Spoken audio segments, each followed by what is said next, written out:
Get your pen and write your story all over again. And this time, learn the lessons, motivate others, and share that inspiration. Dear Mugs FM with DJ Chini. Dear Mugs FM, hanggang kailan mo masasabi na love mo ang isang tao? Hanggang kailan ka magsasakripisyo para sa love mo?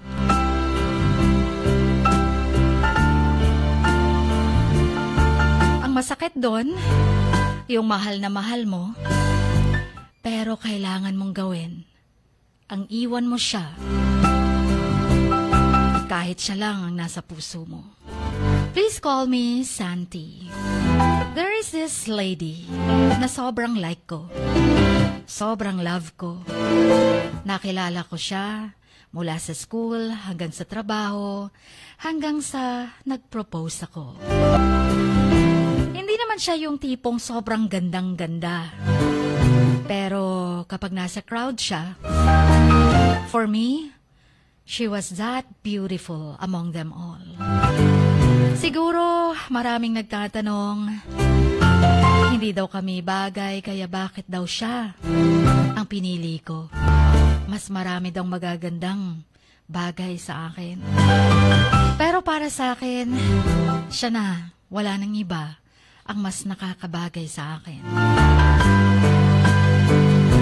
That is why, hindi na ako nagdalawang isip, siya na yung babaeng gusto kong pakasalan.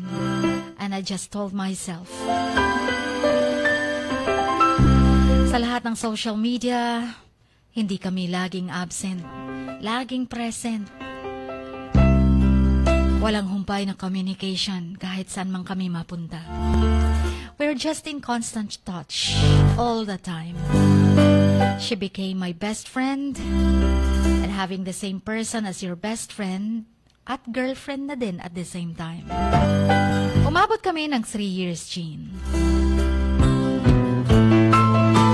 And for 3 years, marami kaming nalagpasan. All the ups and downs. And every time na mag-aaway kami, magkakaroon ng tampuhan, we sorted out it among ourselves, and our love just grew stronger. Hanggang sa iba na ang lugar na pinagtatrabahoan namin. Hindi na kami masyadong o madalas nakikita. But never felt the difference in our conversation. Napaka-warm pa din and so in love to each other. And life was just so perfect for us. And then suddenly, nagbago ang lahat. Something changed and we started having more and more fights. Bitter fights, though we still talk, even after fighting so much. Pinakita ko sa kanya na hindi na ako masyadong interested sa kanya. Pinaramdam ko sa kanya na hindi ko na siya mahal. Pinaramdam ko sa kanya na na-fall out of love na ako sa kanya. And then eventually, I broke up with her. Tanong niya, bakit? Sobrang in love namin sa isa't isa. Marami na daw kaming nalagpasang mga pagsubok sa buhay. Bakit ngayon pa? Kung saan nag-propose na ako, naakala niya, siya na yung babaeng ihahatid ko sa altar. Ang dami niyang tanong na hindi ko masagot. But deep inside, Jean, I know in myself, deep in my heart, I love her so much. The reason was that na-diagnose ako ng cancer. Pretty early stage, but I could not let her break her heart.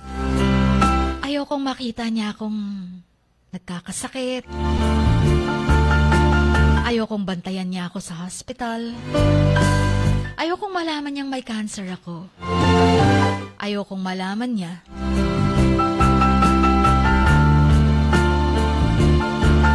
na malapit na siyang mabiyuda in case magpakasal kami. I kept myself strong and gave her enough reasons to hate me, just to reduce her pain. Para i-hate niya ako ng sobra-sobra. Para hindi siya magsisisi na hiniwalayan ko siya. I was in pain, but more painful was the suffering na nakikita ko she was going through. Sobra niya akong mahal at gayon din ako. Pero kailangan naming maghiwalay. At hindi niya naiintindihan yon dahil hindi niya alam ang totoong dahilan. Alam ko kasi willing siyang mag-sacrifice for me. Willing siyang bantayan ako sa hospital. Willing siyang pakasalan ako kahit may cancer ako. Ayokong gawin niya yon sa akin. Gusto kong magkaroon siya ng normal na buhay. Magpakasal sa isang healthy na lalaking magmamahal sa kanya, itatataguyod ang pamilya niya. Yes, Chin. Lumala ang cancer ko. Hindi na rin ako nag-undergo pa ng mga tests at nagpa-chemo. Sabi ko, gusto kong back to normal lang ang buhay na para bang wala akong nararamdaman. Although I lost much of my hair. Kalbo na ako. Pumayat na ako ng sobra. Pero sabi ko, I can still breathe. Hanggat may hangin pa akong nahihinga. I will still live my life to the fullest. And that's what matters the most. It's been years. I talked to her. Nangumusta ako sa kanya.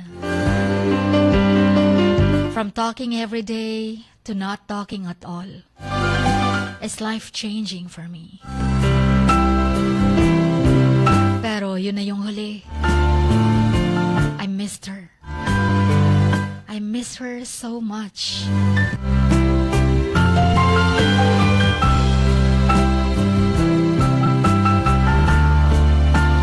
I missed her all through my treatment when I was almost shattered.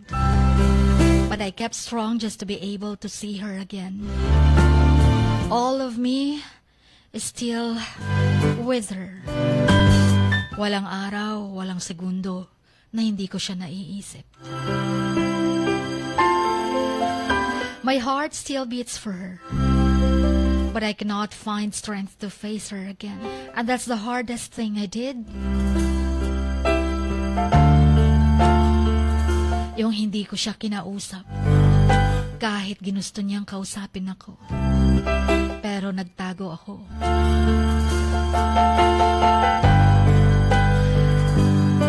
The hardest thing pa talaga, Chin, yung kailangan kumbinsihin ko ang sarili ko na kailangan kong magsakripisyo para sa mahal ko.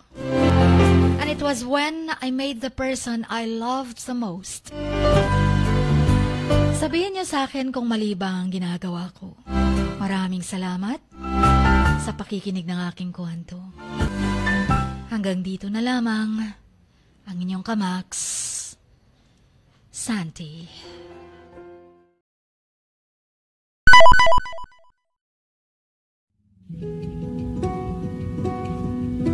Getting sick and tired of your life? Think twice. Life is a journey and not a destination. Ang buhay ay sarili mong kwento. Kung mapapagod ka at tatapusin mo nang walang sigla talaga, then your story stops and your life ends with nothing.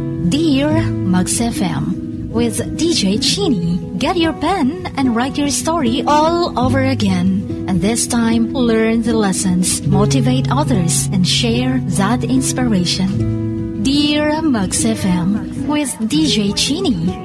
every Mondays through Fridays at 1 to 3 p.m. only on 107.1 Max News FM, Soxurgeon. Sick of love?